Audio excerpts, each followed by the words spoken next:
নমস্কার বন্ধুরা, আজকে আমরা আবারও চলে এসেছি নতুন একটা ভিডিও নিয়ে, নতুন কিছু শেখার জন্য। তো আগের ভিডিও থেকে আমরা কি জানলাম বা কি শিখলাম, যে মেষ লগ্নে কোন গ্রহগুলো শুভ গ্রহ এগুলো আমরা জেনেছি, যে কোন গ্রহগুলো কারক গ্রহ মেষ লগ্নে। কোনগুলো? চন্দ্র, সূর্য, বৃহস্পতি, এগুলো কি প্রত্যেকটাই শুভ গ্রহ। আজকে আমরা কি জানবো বা কি শিখব? আজকে আমরা জানবো যে এই মেষ লগ্নে কোন গ্রহগুলো অশুভ গ্রহ বা মারক গ্রহ। চলুন ভিডিওটা শুরু করা যাক। তো মঙ্গল গ্রহ বা মঙ্গল দেবতা শুক্র গ্রহ, মানে 2 নম্বরে দেখুন শুক্র গ্রহ লেখা আছে। তো শুক্র গ্রহকে কি দিয়েছে? শুক্র গ্রহ মানে 2 নম্বর থেকে আমরা কি বিচার করি, যে ধন সম্পত্তি, কুটুম বাড়ি, মুখের বাণী, এইসবগুলো আমরা জানতে পারি। তাই শুক্র গ্রহকে কী কী ডিপার্টমেন্ট দিয়েছে মঙ্গল দেবতা? ধন সম্পদ, কুটুম, মুখের বাণীর ডিপার্টমেন্টগুলো কিন্তু শুক্র গ্রহকে দিয়েছে। আর কি দিয়েছে? আর দিয়েছে 7 নম্বর ঘর, অর্থাৎ যেখান থেকে আমরা দাম্পত্য জীবন, বিবাহ এগুলো বিচার করি। তো এই ডিপার্টমেন্টগুলো শুক্র গ্রহ পেয়েছে। তো মঙ্গল হলো কি দেবতা গ্রহ এবং শুক্র কি দৈত্য গ্রহ। এই কারণে কি মঙ্গলের সঙ্গে কিন্তু শুক্রের খুব একটা বন্ধুত্ব নেই, শত্রুই আছে। তাই এই লগ্নে কি শুক্র গ্রহ অতি মারক গ্রহ। আপনারা আমার ইউটিউব চ্যানেলে যদি শত্রু এবং মিত্রের যে ভিডিওটা আছে ওটা দেখে নিলে আপনারা জিনিসটা বুঝে যাবেন যে আমি কী কারণে বললাম। তো মারক গ্রহের বর্ণনা কি? মারক গ্রহ যেখানে বসবে, যেখানে দৃষ্টি দেবে, শুধুই খারাপ ফল দেবে। তাহলে মারক গ্রহের বর্ণনাটা আপনারা বুঝতে পেরেছেন নিশ্চয়ই। আর একটা কারণ আছে যেটা মঙ্গলদেবের সঙ্গে শুক্র গ্রহের শত্রুতা হওয়ার কারণ, সেটা হচ্ছে কি অষ্টম টু অষ্টম একটা সূত্র।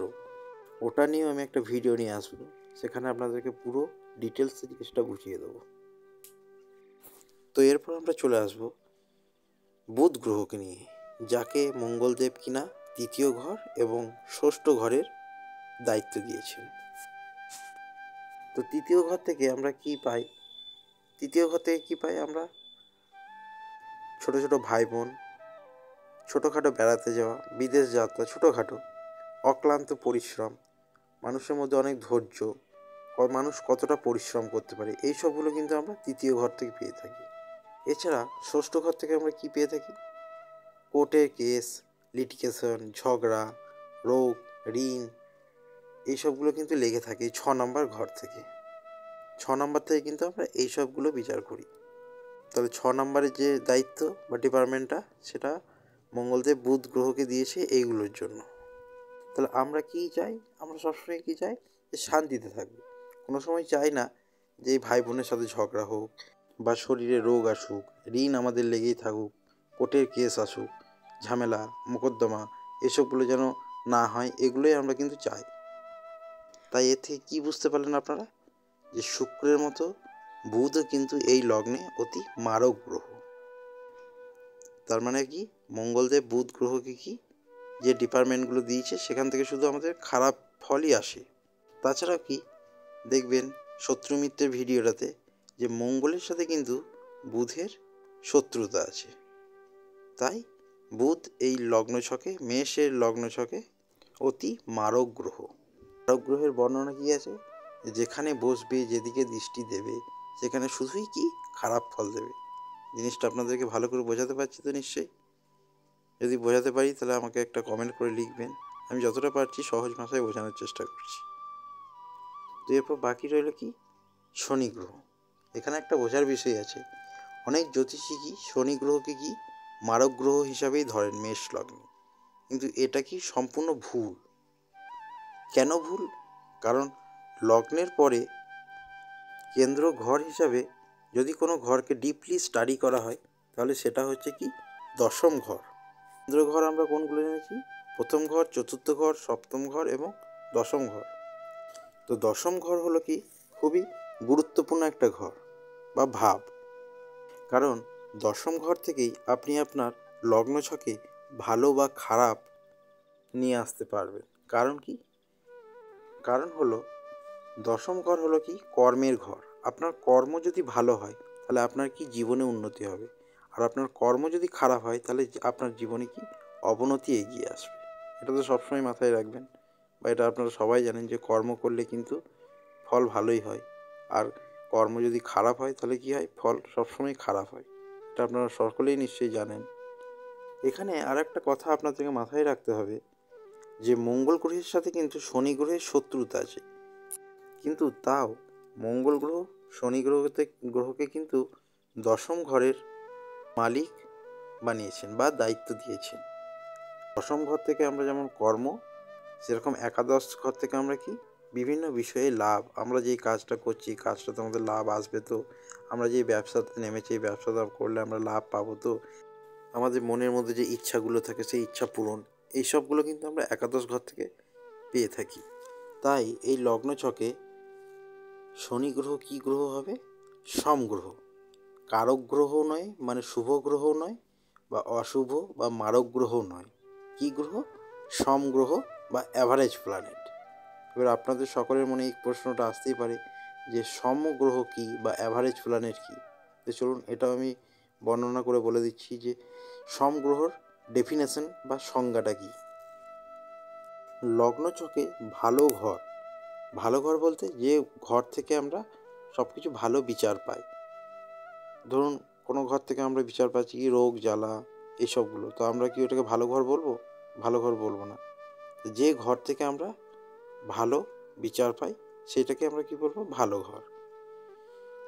তো লগ্ন ছকে ভালো ঘরের মালিক এবং লগ্নের অধিপতির শত্রু হওয়া, তার মানে একদিকে ভালো ঘরের মালিক হয়েছে এবং লগ্নের অধিপতির সাথে তার শত্রুতা আছে, সেরকম গ্রহকেই আমরা কি বলবো? সম গ্রহ। মানে সে দু রকমই তার মধ্যে প্রভাব পাওয়া যাচ্ছে, তাই তো? আমাদের এই মেষ লগ্নে দশম ঘর বা একাদশ ঘর ভালো এই কারণেই বলবো যে এই পৃথিবীতে দেখবেন এমন কেউই নেই যিনি কর্ম করতে চান না বা কর্ম করে টাকা উপার্জন করতে চান না এবং লাভ করতেও চায় না, এমন কিন্তু কেউ নেই। সবাই কিন্তু চায় যে আমরা কর্ম করে টাকা ইনকাম করব এবং আমরা যে কাজটাই করব না কেন সেটা যেন আমরা লাভে থাকি বা প্রফিটে থাকি, তাই তো? তাই দশম ঘর এবং একাদশ ঘর এই লগ্ন ছকে ভালো ঘর। তাই মেষ লগ্নে শনি গ্রহ কি সম গ্রহের প্রাধান্য পেয়েছে। বোঝাতে পেরেছি? তো এবারে সকলের মনে একটা প্রশ্ন আসবে যে রাহু এবং কেতু এরা কি ফল দেয়, এদের ফলাফল কেমন হয়? তো রাহু কেতুর বিষয়ে আপনাদেরকে বলে রাখি, রাহু কেতুর তো নিজস্ব কোনো ঘর নেই। রাহু কেতু কীরকম ফলাফল দেয়? লগ্ন ছকে রাহু যে ঘরে বসে সেই ঘরে সেই ঘরটার সাথে বা সেই ঘরের অধিপতির সাথে তার যদি মিত্রতা মানে বন্ধুত্ব থাকে তাহলে সেই বন্ধুত্ব অনুযায়ী সে ফলাফল দেয়। এবং যে ঘরে যদি অন্য কোনো ঘরে বসে এবং সেই ঘরটা যদি তার শত্রুর ঘর হয়, সেই শত্রুর ঘর অনুযায়ী তিনি কিন্তু ফলাফল দেয়। এবার কীরকম দেয় সেটা বলে দিই। ধরুন রাহুদেব চন্দ্রের ঘরে কিংবা সূর্যের ঘরে কিংবা মঙ্গলের ঘরে বসে থাকে বা বসে লগ্ন ছকে, তাহলে কি তিনি কিন্তু সবসময় খারাপ ফল দেবে। তার কারণ চন্দ্র সূর্য মঙ্গল এগুলো কি রাহুদেবের শত্রু গ্রহ, তাই এইসব ঘরগুলোতে যদি বসে তাহলে কিন্তু রাহু সবসময় খারাপ ফল দেবে। আবার যদি বুধ শুক্র শনি এদের ঘরে বসে তাহলে রাহু কিন্তু খুবই ভালো ফলাফল দেবে। মানে এরা কি রাহুদেবের মিত্র। শুক্রাচার্য হচ্ছে দৈত্যগুরু রাহুর মিত্র, শনিও তাই, এগুলো কিন্তু মিত্র গ্রহ, তাই রাহুর সঙ্গে তাদের ভালো সম্পর্ক, তাই তারা কিন্তু রাহু কিন্তু সেখানে ভালো ফল দেবে। কিন্তু আবার শুক্র যদি মিত্র গ্রহ রাহু মানে বন্ধুত্ব, কিন্তু শুক্র যদি আবার খারাপ অবস্থায় বসে থাকে বা নিচস্থ হয়ে বসে থাকে তখন কিন্তু রাহু আবার খারাপ ফল দেবে। এগুলো কিন্তু বোঝার বিষয়, এগুলো আপনাদের কিন্তু বুঝতে হবে। আমি প্রতিটা ভিডিওতে নিখুঁতভাবে বলার চেষ্টা করছি, আপনারা কিন্তু এগুলো ভালোভাবে নোট করবেন, এগুলো কিন্তু বুঝতে হবে। আবার ধরুন রাহু যেটা বললাম যে চন্দ্র সাথে যদি বসে তাহলে খারাপ ফল দেবে, সূর্যের সাথে বসলে খারাপ ফল দেবে, সেরকম শুক্রের সাথে যদি বসে ভালো ফল দেবে বললাম। কিন্তু শুক্র যদি আবার নিচস্থ হয়ে বসে থাকে তখন কিন্তু রাহু খারাপ ফলই দেবে। কেতু কিন্তু সেই একই সেম প্রসেস।